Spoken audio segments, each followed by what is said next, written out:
On a beautiful summer day in July of 2008, variety children and their families were treated to a visit at the Missouri Botanical Gardens.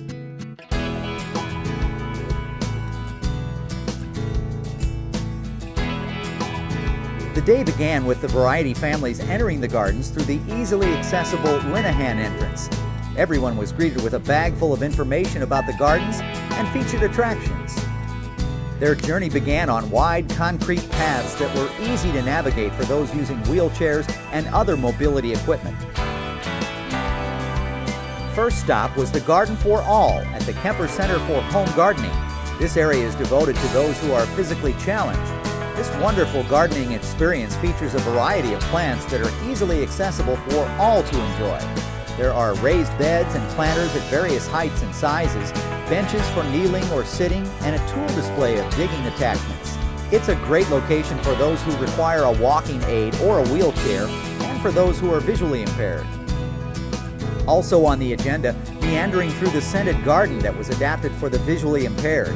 The scented flowers, herbs, and spices are not only fragrant, but also interesting to touch.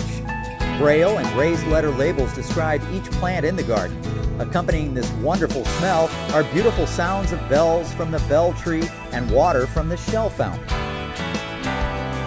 To round out the day, activity tables were placed in and around the gardens and the pavilion.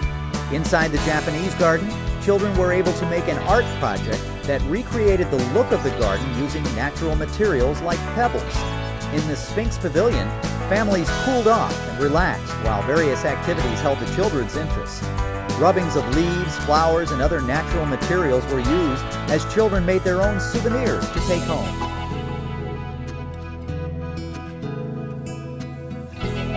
The Missouri Botanical Gardens engages all of the senses: sight, smell, sound, and touch. It's a wonderful journey that appeals to all.